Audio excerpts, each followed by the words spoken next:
Salut les gens, rebonjour sur YouTube. Alors, on continue encore White Knight et on va donc maintenant s'attaquer à cette fameuse lune du deuxième étage. On attend que ça revienne sur le stream, voilà. Et tac, c'est parti. Donc, après avoir vécu un nouveau souvenir tripant, on est dans cette pièce, on s'est réveillé sans aucune allumette. Je ne peux rien faire sans les allumettes. Un enfant avait passé bien trop de temps enfermé ici. Ah, ça c'est important, fallait que je le trouve. William. Ah, ça je l'avais pas trouvé ça. 4 octobre 1916. La nuit, quand la lune apparaît, les ombres arrêtent tout de suite de crier. Alors je le regarde autant que je peux. Je ressens une chaleur dans mon ventre. Je lui parle pour qu'elle reste. Quand j'arrête de la regarder, elle flotte encore un peu devant mes yeux, comme si elle était entrée dans ma tête.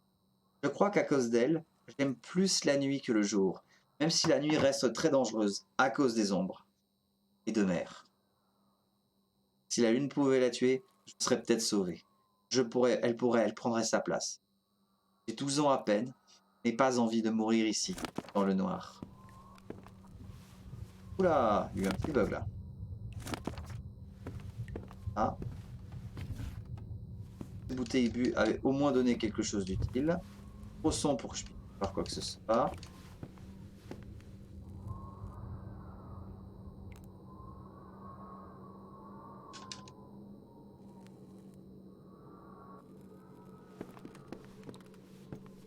Trop sombre, ok. Sans source de lumière. Et attrape-le ce bouquin aussi, mon golo.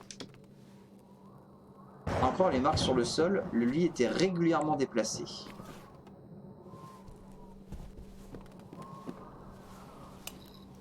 Ah, voilà. Voilà, c'est ça que j'avais pas trouvé.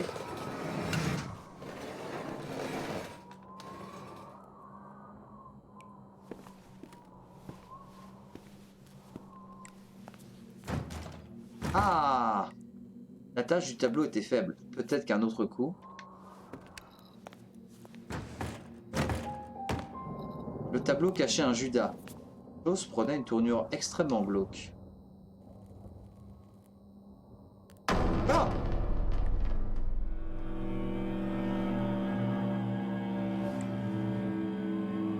Ah!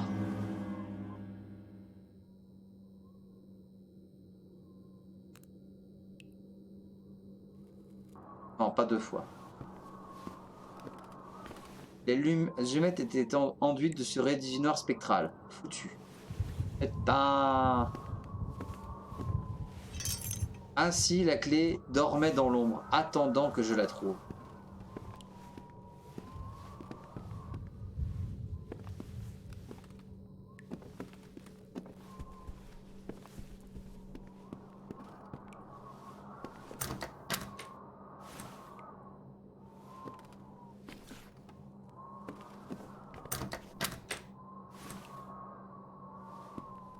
Ok, mauvaise clé, voyons voir. Et ça, rien de plus.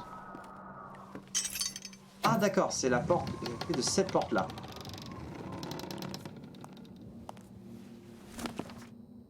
Journal de Margaret, fragment 14.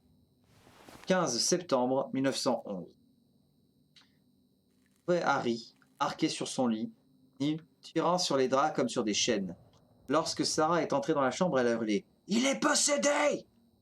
Je lui ai ordonné de réveiller les domestiques et d'envoyer chercher le docteur Rosenthal. Elle n'a pas demandé son reste. Je me suis approché d'Henri. Son regard dans la pénombre ressemblait à deux billes de mercure, les mêmes que son fils. Son torse présentait des traces de lacération infligées par ses propres ongles. Il a agrippé la manche de ma robe de chambre et assis entre ses dents. « Te voilà enfin, putain !» Il a tiré vers lui, vers la boursouflure obscène de son entrejambe. Soudain, le passé et le présent n'en fait plus qu'un, dessinant un trait sanglant vers l'avenir. Il était perdu, une épave d'homme, comme mon père. Et moi, j'étais condamné. Dieu venait de me tourner le dos. Ok, donc donc Margaret s'est fait violer par son mari sous l'emprise d'une crise de syphilis, et à ce moment-là, Dieu l'a abandonnée. Tout va bien. Cet homme dans le miroir, était-ce vraiment moi? Ça avait l'air d'un mort. Ah non, non, non, non, non. Ah, la chaise bloquait la porte. Inutile de demander pourquoi.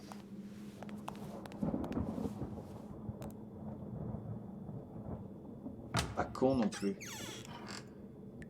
Selena. Ross. Voilà le genre d'ustensile dont une dame avait besoin devant un miroir.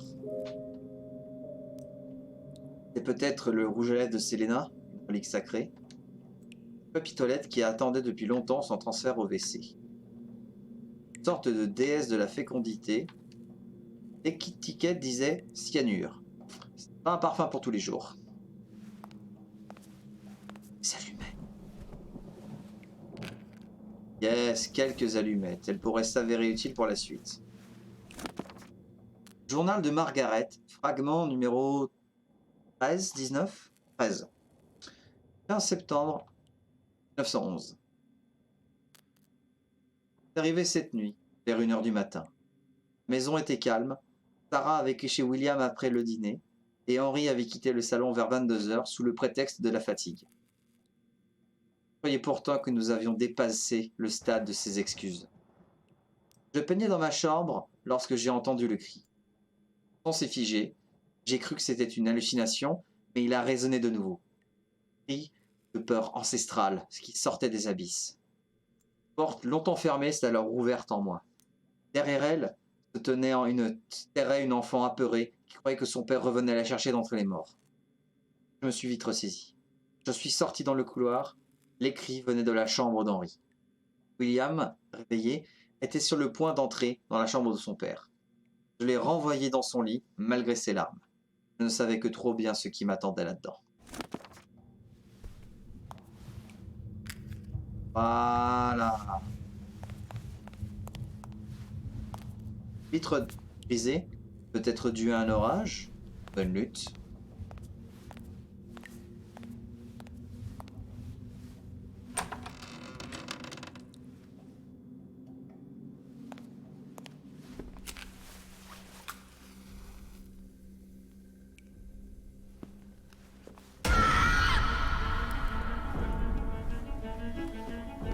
Au secours! Au secours!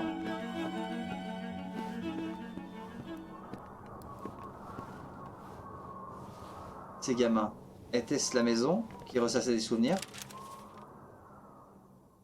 L'usine Vesper. Ah, je n'ai pas trouvé ça. Depuis 20 ans, l'enseigne Vesper produit et diffuse sur la côte Est une ligne complète de vêtements dont la robustesse et l'élégante simplicité ont fait la renommée.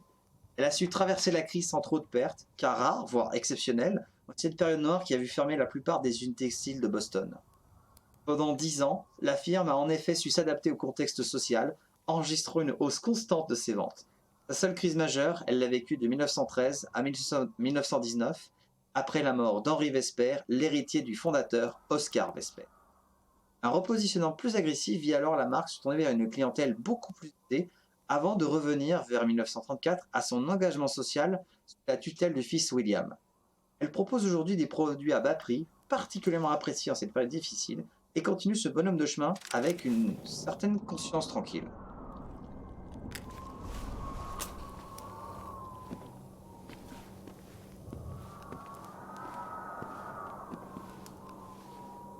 Avec ma jambe, la fenêtre n'était pas la meilleure des options.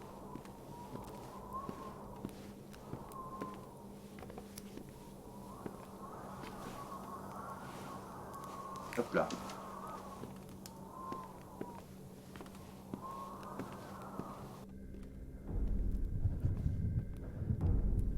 Partons.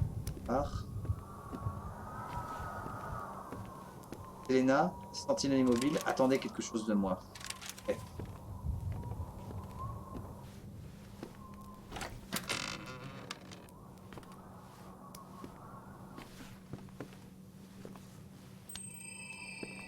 Ah.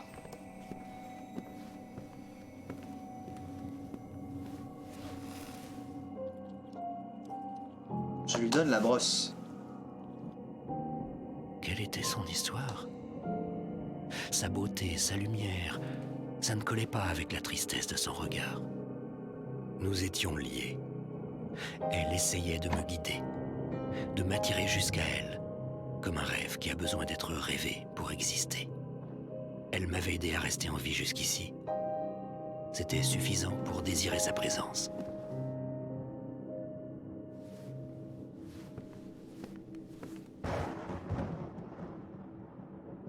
Ah.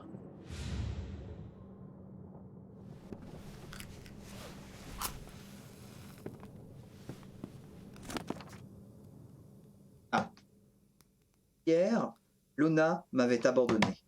Le ciel était sans fond. J'essayais de réparer le système électrique de la maison, mais j'ai fui. Resté close. Ah, je l'ai lu ça.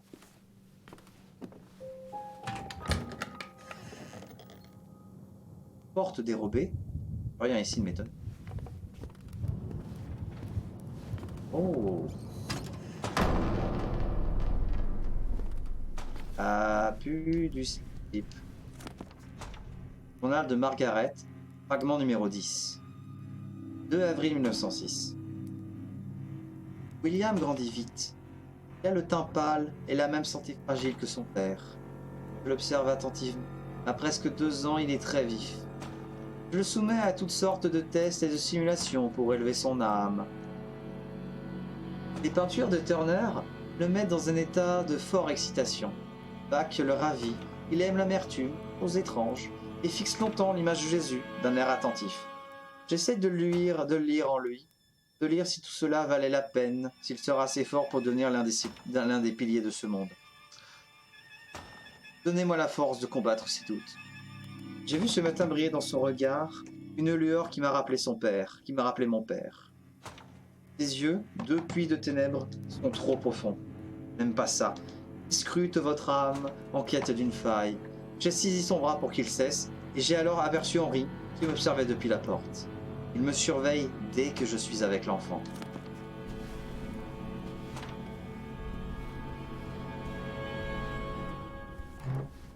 Ah! Putain, c'est juste une chaise!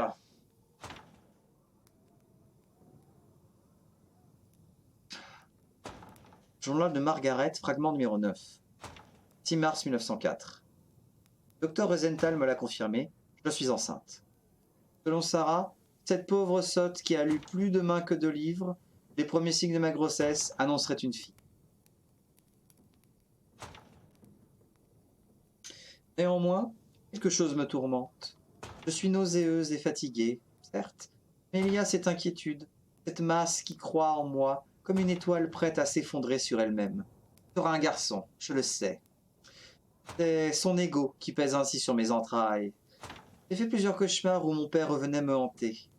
Dans l'un d'eux, j'étais allongé nu sur un tas de cendres noires, cendres de mes ancêtres.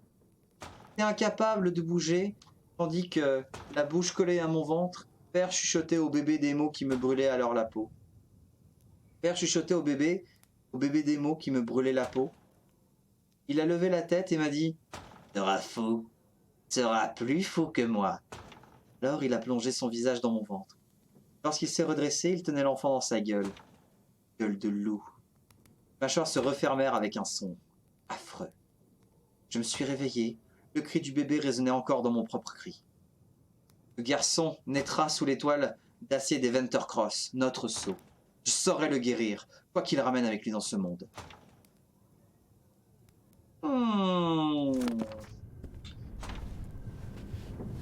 Être. Tac. L'orage marchait vers nous, des nouvelles ténèbres à venir. Oh, et des allumettes. Pinceau, oh putain. Les 3 toiles signées Margaret montraient un vrai talent artistique. Mais putain! Chaque seconde était une victoire, mais pas forcément pour moi. Oh oh, oh oh. Le modèle de lampe archaïque n'avait pas d'interrupteur. Je te vois, je te vois.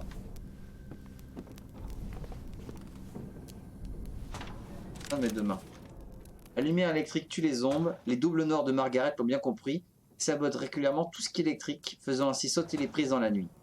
C'est un jeu cruel qui vise à m'épuiser et qui fonctionne. Je ne dors quasiment plus.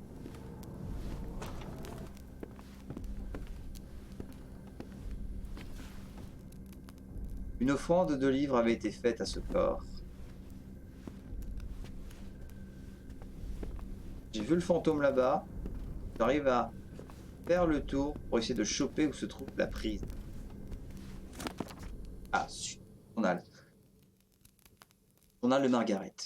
26 août 1913. Henry est mort aujourd'hui. Le dernier mot a été pour William, qui l'a appelé dans un souffle. Il a demandé à Sarah de faire jouer un disque de jazz avant de s'éteindre. Rien ne pouvait m'étonner de sa part.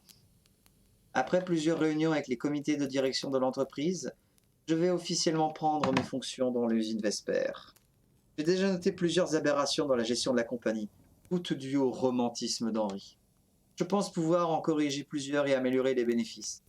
Nous allons changer de stratégie et préparer l'avenir.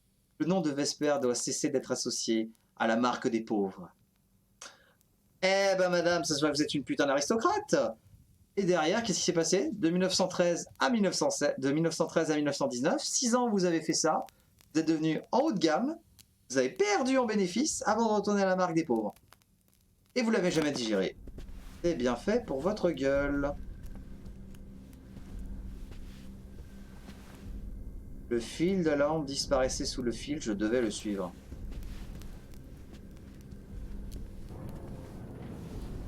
Margaret et Henry Vesper. Je crois pouvoir voir un balcon de l'autre côté. Ok. Non, non, non, non. Beaucoup de sombres pensées étaient nées dans cette pièce. Je ne pouvais pas faire ça avec. Oh, oh, oh, oh, oh. Voilà. Margaret, jeune, un joli visage cloué sur un visage de tempête. Hop là.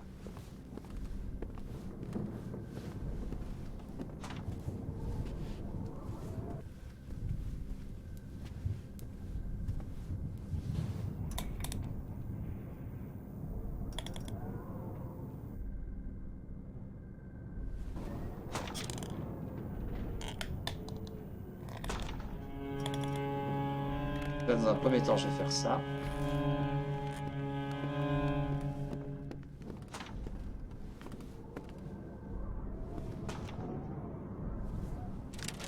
Non mais... Voilà.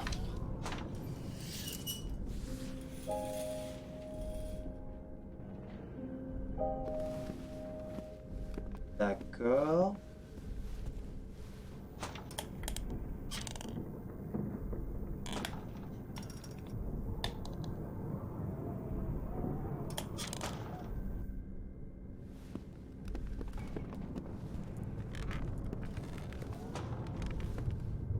Le moyen d'un vrai dortis.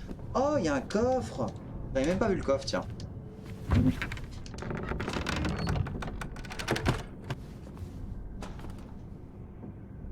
Ah. Et...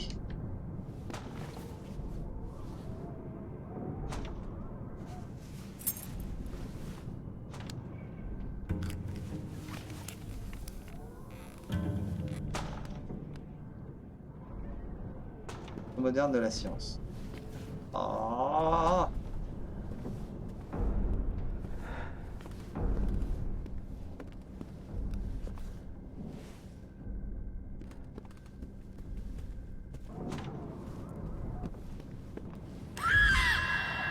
Bien fait pour ta gueule.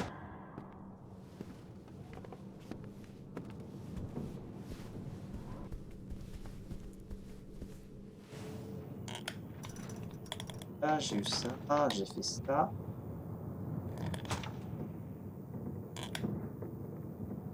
Je pense que ça doit s'arrêter là maintenant. Pour pousser la commode.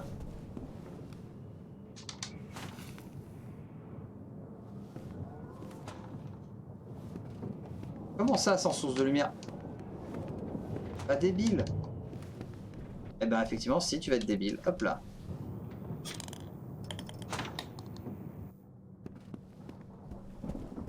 Eh ben. Ah, si t'es pas bien centré, ça marche pas. Hein.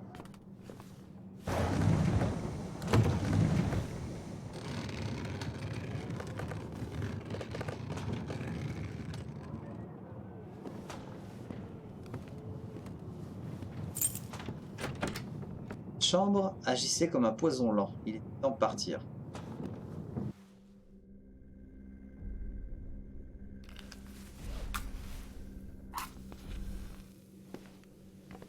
Ah, un interrupteur. Ça fonctionnait mal.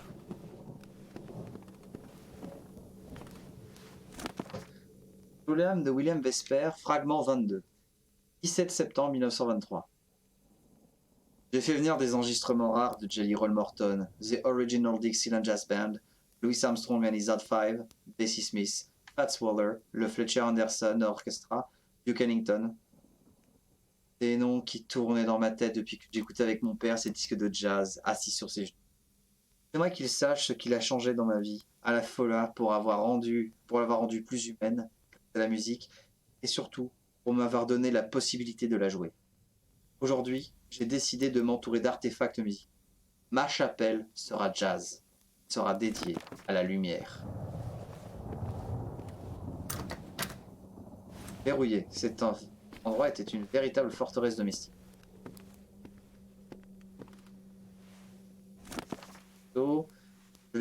Je t'ai toujours crainte, tes doigts sur les touches, des araignées. Domestique, seule famille après la mort de père, leurs pas, leur voix, leur vie me...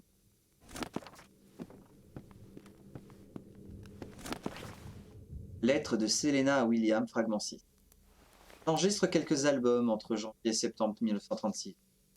Morning Shadows et Snowborn, ceux que je t'ai offerts. Harlem Moon Live au Cotton Club. La presse est enthousiaste. J'écris sans difficulté. Je rencontre beaucoup de monde, des journalistes, des gens de la mode. Une époque de rêve pour moi. Les affaires de Jim ne décollent pas. La concurrence est rude et la mafia l'a pris en grippe parce qu'il ne se laisse pas faire. Particulièrement le gang de Mélanie Sinclair, celle qu'on appelle Laddie, celle qui contrôle le quartier. Jim eut un père violent. Les cicatrices sur son dos et ses bras en disent long sur ce qu'il a vécu. Il hait le pouvoir par la force. Cela le met dans des tels états qu'il se rend alors plus compte de ce qui se trouve en face de lui. Dans ces moments-là que... se trouve dans ces moments-là.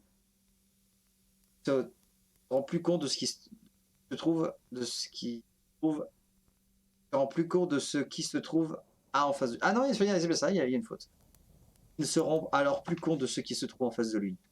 Ce qu'il voit dans ces moments-là, c'est son père, contre qui il se bat encore dans ses rêves. Mais ce n'est ni un rêve, ni un homme seul qui lui fait alors face.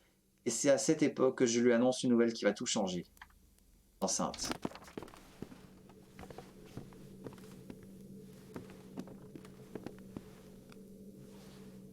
Elena semble avoir eu du succès et beaucoup tourné en Californie. Le livre intitulé Alignement des planètes a été lu récemment. Elena partit en tournée dans des villes californiennes en 1936.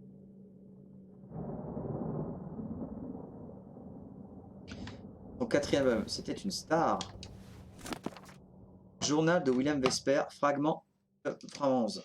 Excusez-moi, je vais enlever mon chapeau, il me fait mal à la tête, que les oreilles, elles tiennent avec ce petit truc. Et mine de rien, même si ça rend très joli, ça fait vite mal à la tête. Ah! Vous voyez la catastrophe. Voilà.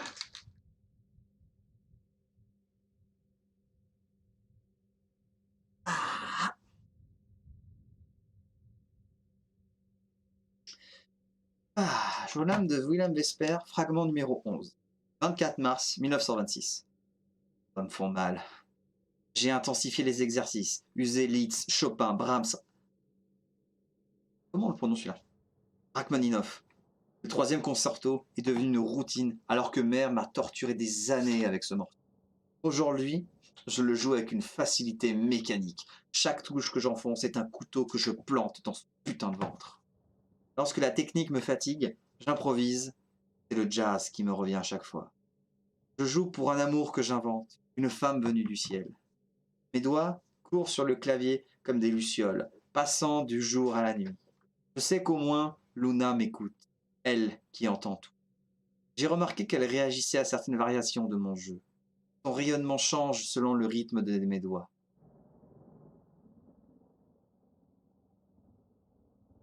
Ok, donc le mec est persuadé de parler à la lune, si je comprends. Tout va bien. William à Selena, première lettre. Ma Selena. Je tiens à te remercier encore pour la boîte à musique. Elle trône maintenant en bonne place dans le salon. J'ai fait jouer sa petite mélodie jusqu'à ce qu'elle entre dans ma tête et que j'en rêve la nuit. Je rêve alors de toi, et pour quelqu'un qui dort peu, ces visites nocturnes sont un privilège. Tu es mon talisman contre les cauchemars. Tu m'as dit que la sérénade à une fille lunaire que j'ai écrite pour toi t'a sauvé. Je n'arrive pas à croire que tu étais sur le point de te donner la mort. Si mon art, que je pensais vain, a ce pouvoir sur toi, alors j'écrirai pour toi, pour te garder en vie et pour qu'elle te soit belle. J'ai mis à l'abri la partition de ta sérénade dans la boîte à musique. De cette façon, nos deux voix continuent de chanter ensemble lorsque la nuit joue sa musique. Ian Vesper. Ah, il y a donc une boîte à musique quelque part.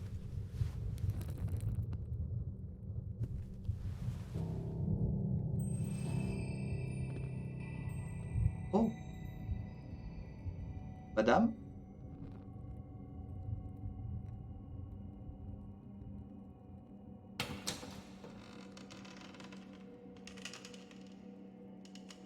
Ah, non, non, c'est quoi le truc noir qui était juste là? C'est un cossé, mais c'est des habits à cocher.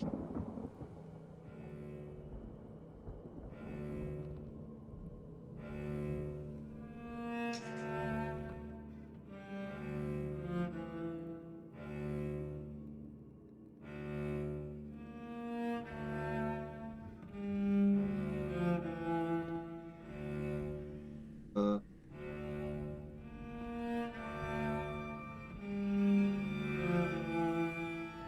là? Euh, Qu'essayait-elle de faire en sautant? Mettre fin à ce rêve qu'elle semblait condamnée à rejouer sans fin?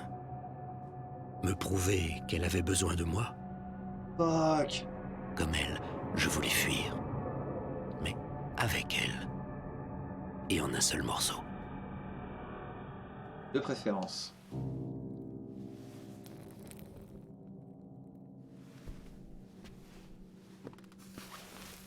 Merde.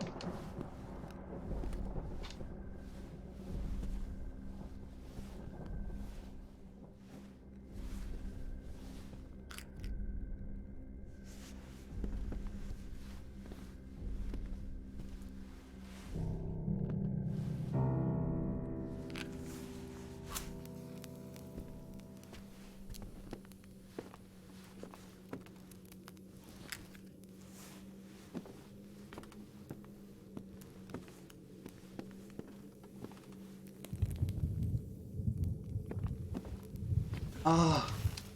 Oh. Oh putain. Oh, ça y est, enfin, point de sauvegarde.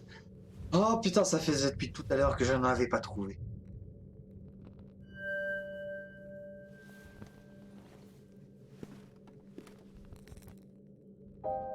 Excusez-moi, les gens, je vais juste faire un petit tour aux toilettes. J'en ai pas pour longtemps. Je reviens.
Hop là.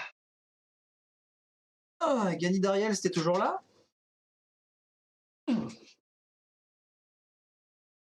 Non. Ah. C'est le chauffage, hein, parce que je me pèle les couilles.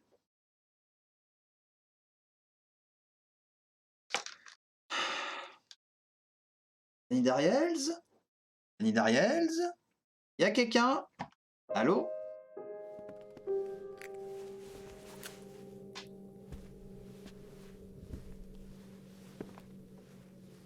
Porte.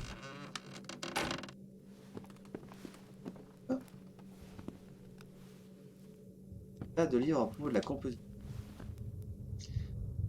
Fallait que je trouve du poids. D'accord. Non, non, non, non, j'ai déjà vu, j'ai déjà vu. Masque africain, l'un des Vespers était un grand voyageur.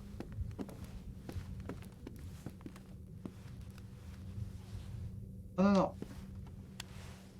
Verre cassé dangereux. Ah, part du côté du balcon.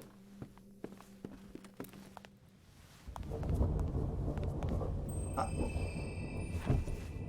Il restait encore quelques ici. Sans symbole de féminité, cette Vénus posait nue sous les étoiles.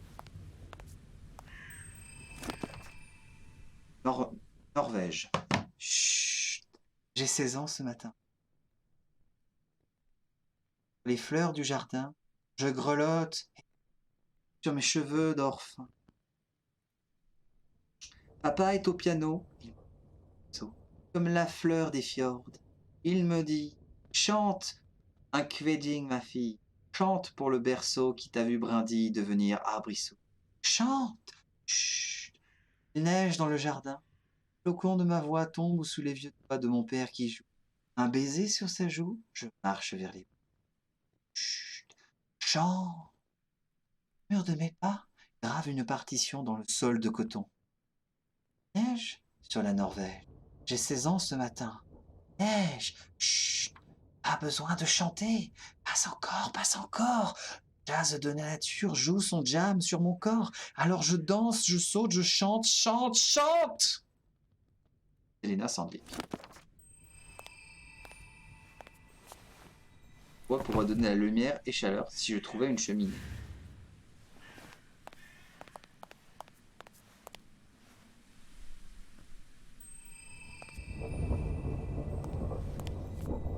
Elena cherchait le repos. Je devais l'aider et stopper son agonie.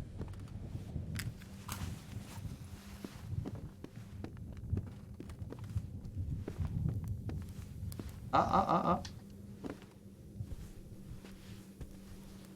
Quelque chose au milieu de la pièce qui m'a...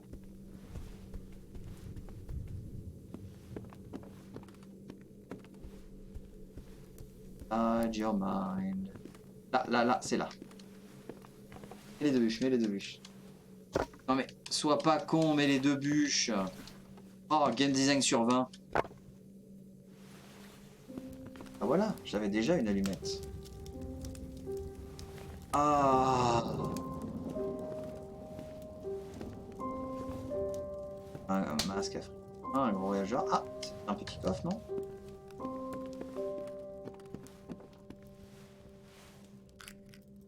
Et ça joue.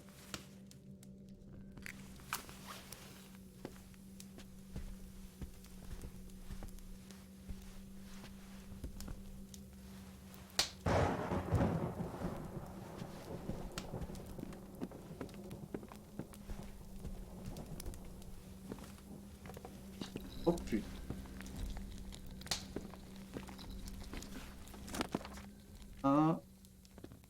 Ça, je l'ai déjà lu aussi. On parle de la voix d'insectes. J'ai sauvegardé en fait, parce que c'est pas mal avancé. Voilà. Ah putain. C'est chiant quand tu dois sauvegarder au prix d'une...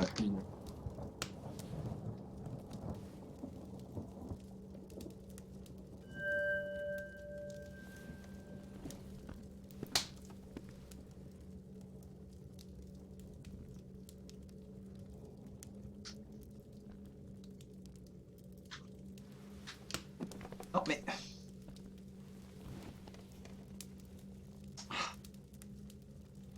Arrête de te précipiter.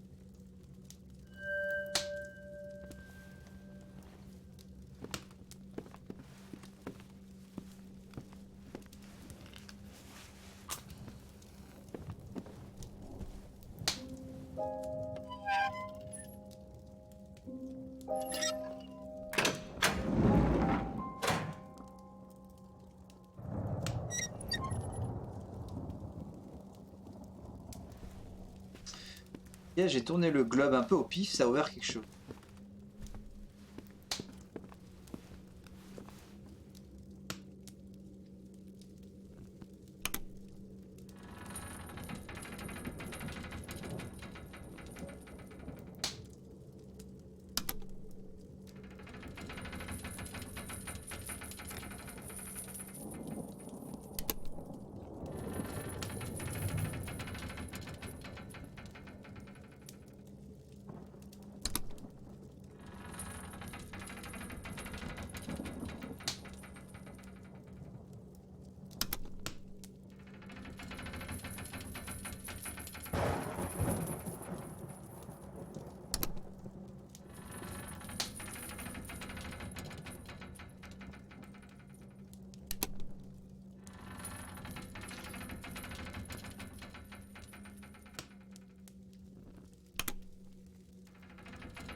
D'accord, mais bon, ça ne... pas beaucoup, ça.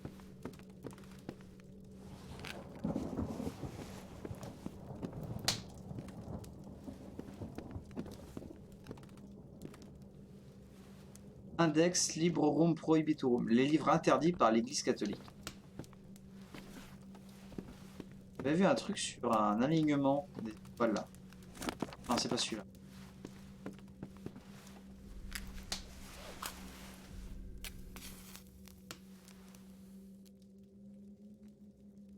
Le livre intitulé L'alignement des planètes avait été lu récemment. Ok, c'est le seul indice que j'ai.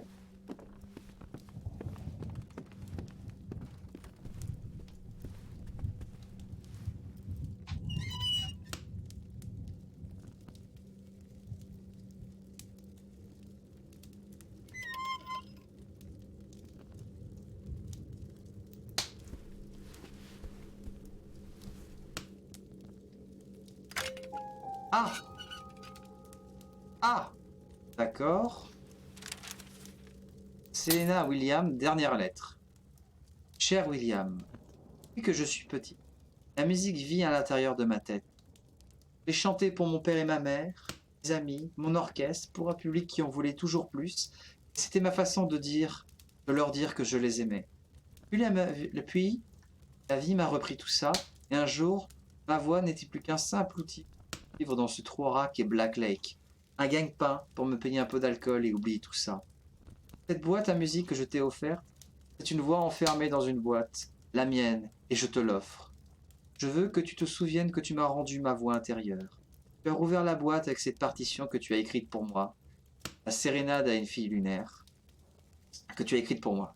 La sérénade à une fille lunaire est la plus belle déclaration d'amour que l'on m'ait jamais faite. Je chanterai pour toi, que tu sortes de l'ombre de cette méchante maison où tu vis. Je veux que ce monde te connaisse. Je t'embrasse. La clé était trop petite pour ouvrir une porte, plutôt une boîte. Ah, d'accord, c'était moins pour aligner que pour avoir ça, d'accord.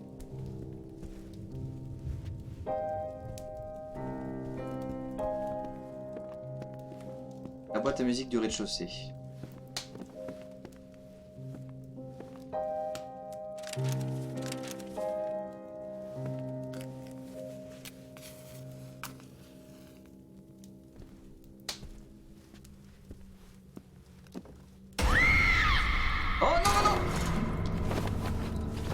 Et merde! J'avais marché pour pas attirer son attention. Elle s'est jetée sur moi, j'ai même pas eu le temps de me retourner. La bite était absolue.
D'accord, et donc s'il faut bien aligner l'alignement du fion avec les astres.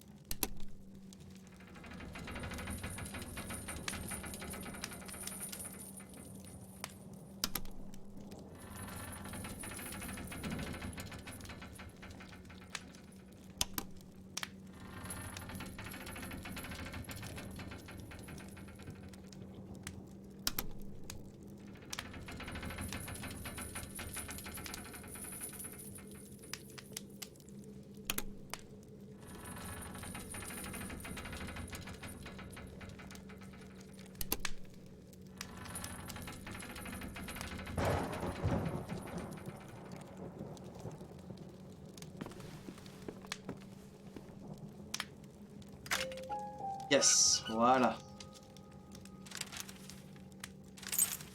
Je récupère la clé. Et je vais sauvegarder.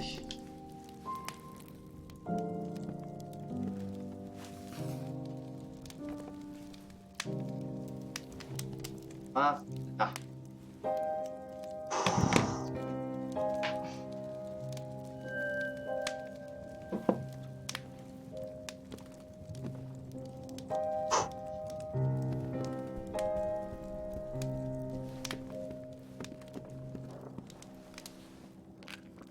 Quelques allumettes.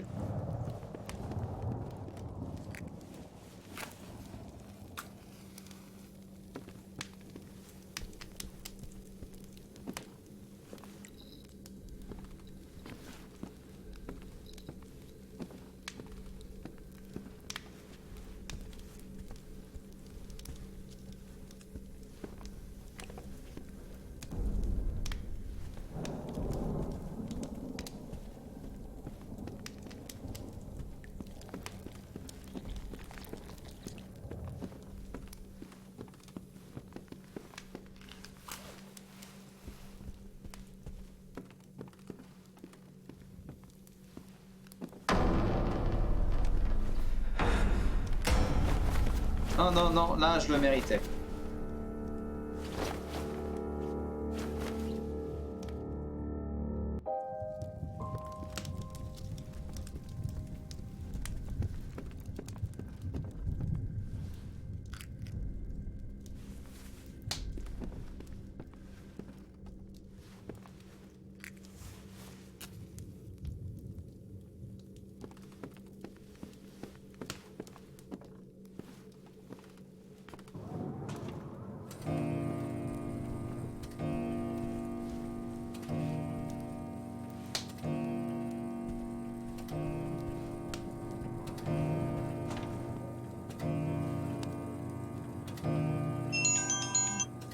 Et moi, c'est mon alarme qui me dit que c'est l'heure d'aller dormir.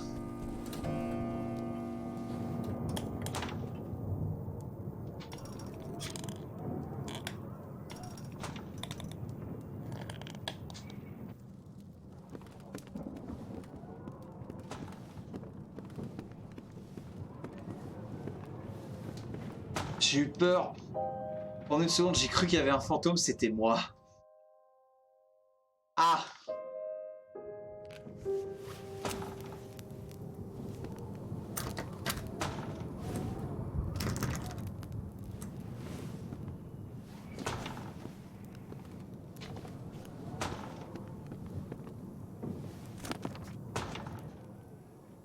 D'accord. J'avais pas trouvé ça. 7 août 1899. Il m'a été présenté aujourd'hui, j'espère.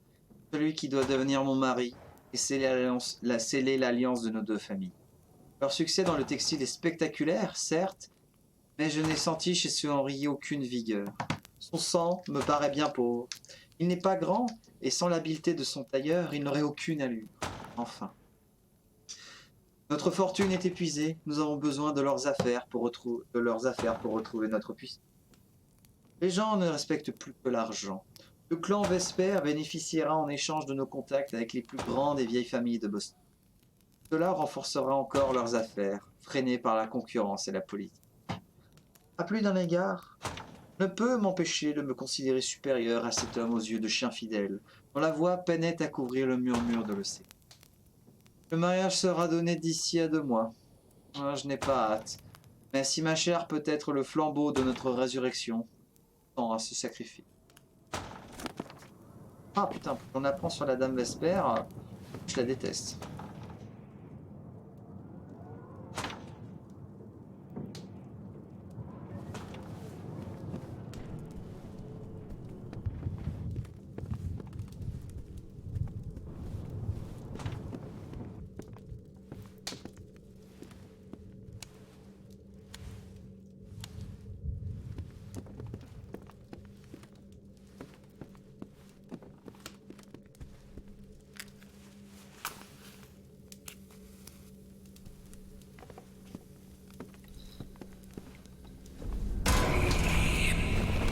Putain, mais j'ai même pas eu le temps de la voir. Fuck you, bitch.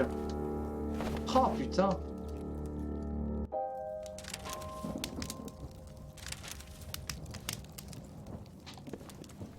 Bon. Clairement, le jeu me dit qu'il faut sortir par la porte et je ne sais pas encore par où.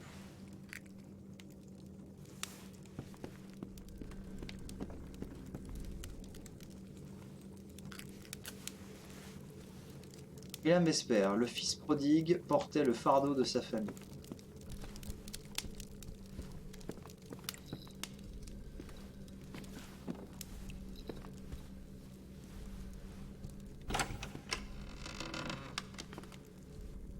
Entre.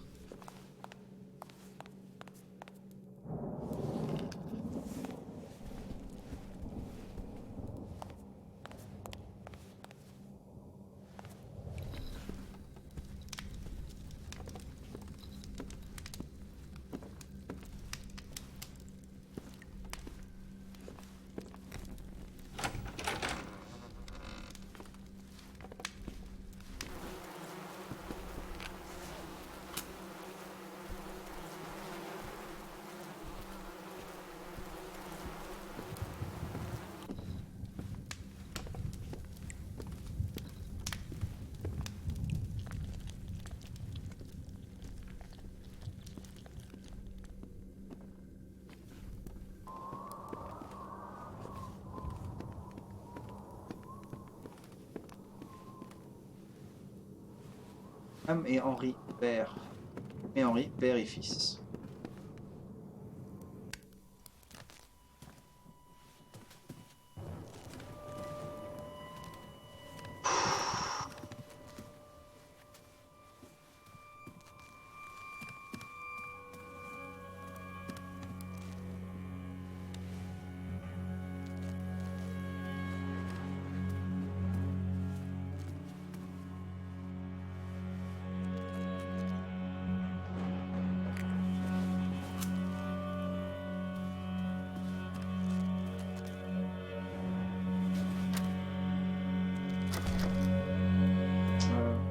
Quelle joie, par où je passe, à maman. Ah, j'ai pas trouvé les photos. Ouais.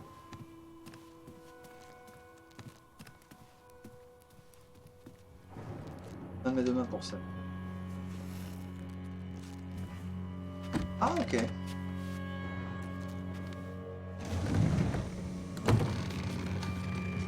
Oh non, la lumière va s'éteindre. Ah là là.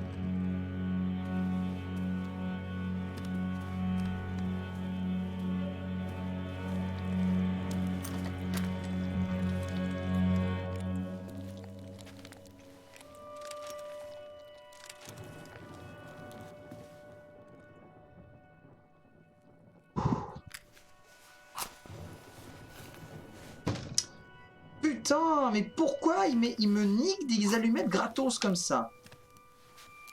Uncool.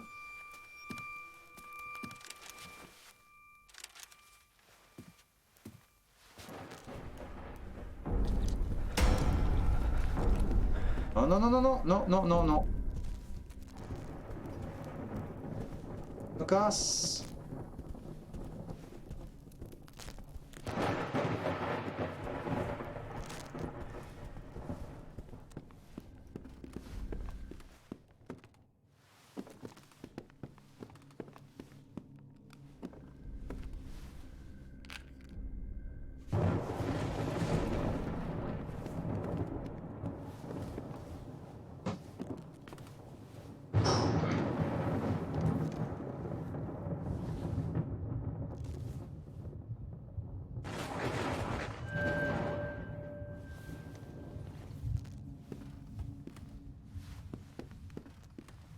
La boîte à musique, elle était dans... quelque part là-bas.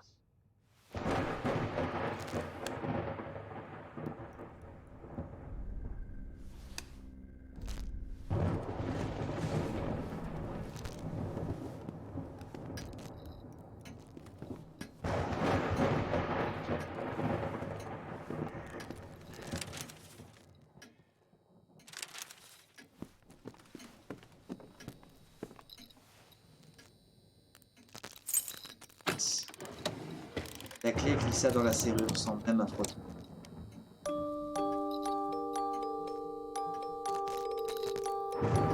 Une partition pour piano, Soupir de la lune, par William Vesper.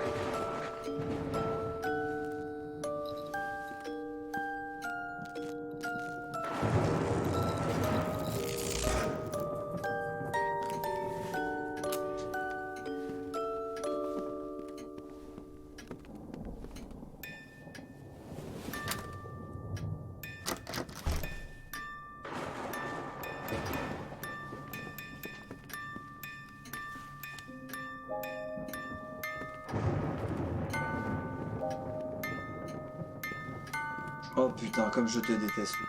Comme je te déteste.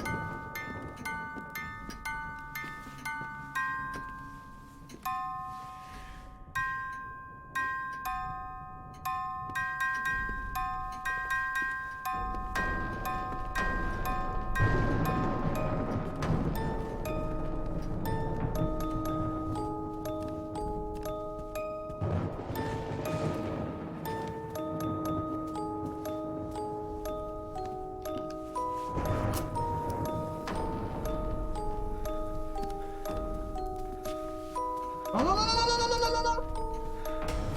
Je vois pas où je vais. Ah, c'est chiant. Oh putain. Je me barre, je me barre. Enchaîne, enchaîne, enchaîne. Oh, c'est dégueulasse. Je l'avais allumé. Je viens de craquer 3... En gros, je t'es en train de me dire que j'ai craqué 3 allumettes. Alors, ce que je vais faire, voilà. Pour... Continue la partie. Voilà. Maintenant, ça...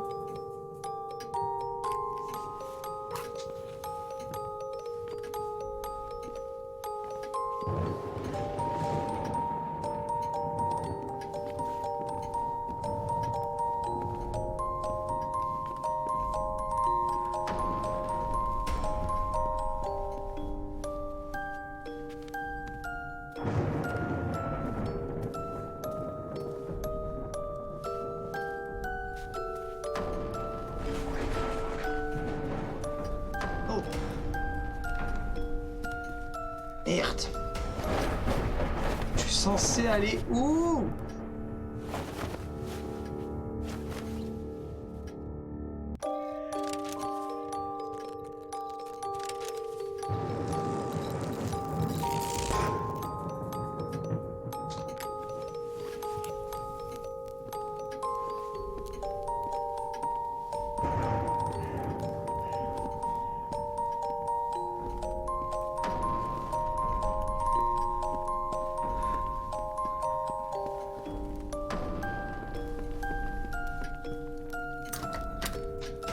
Oh mais va te faire enculer.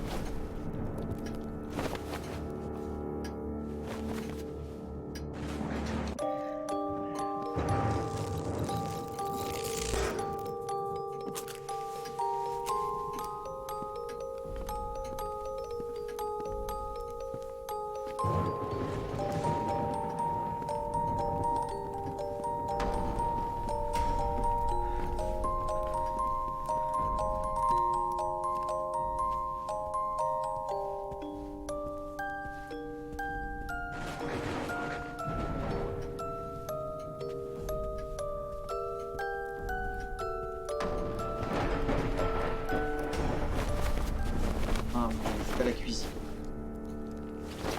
Voilà. Il y a la cuisine et après il y a un truc près de la cheminée. Là.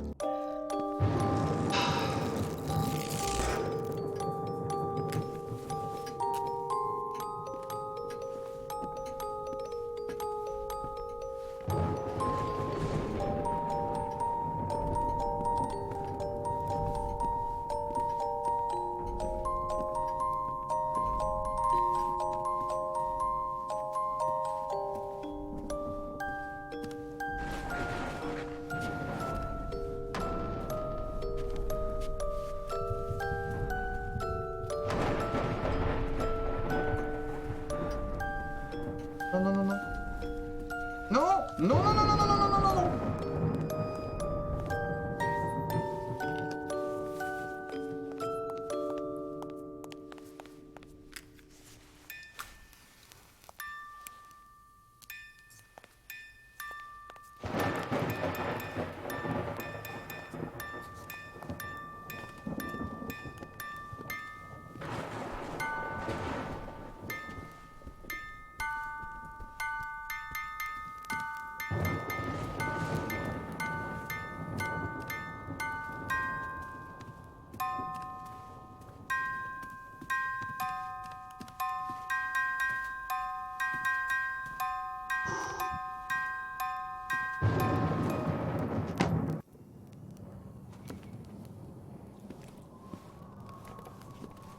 Oh.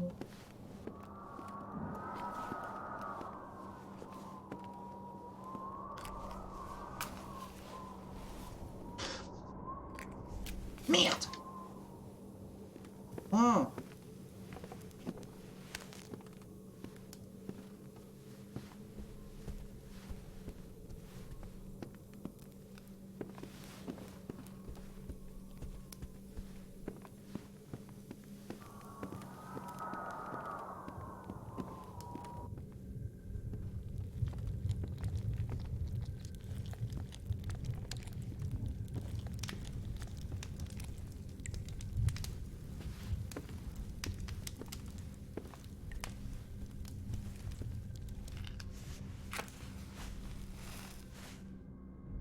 Ah, ça fait 2 fois là, allez.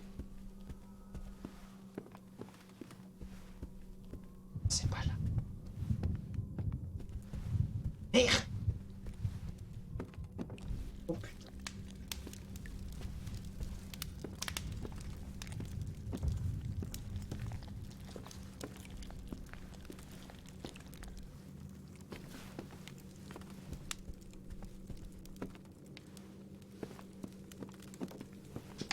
Non, non, non, non.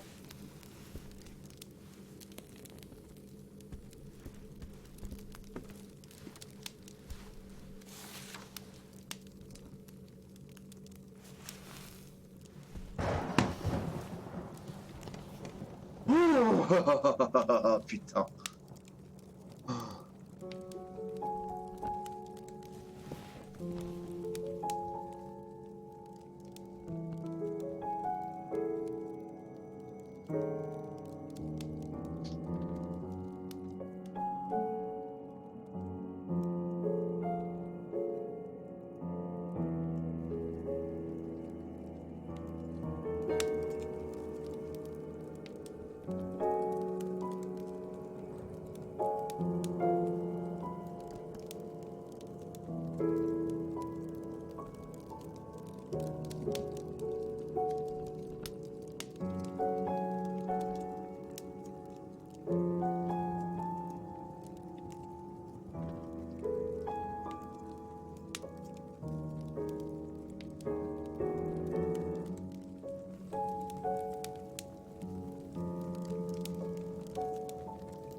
Putain.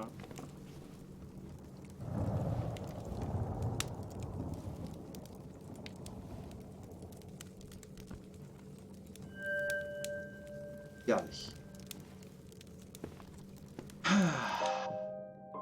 Eh bien, mesdames et messieurs, c'est ici que l'on va s'arrêter pour ce soir. Cela fait 2 heures que je joue et je pense que ça va faire pas mal. Je commence à fatiguer et je continue de me lever demain. Voilà, je vous souhaite une bonne fin de nuit et je vous dis à très bientôt YouTube. Salut!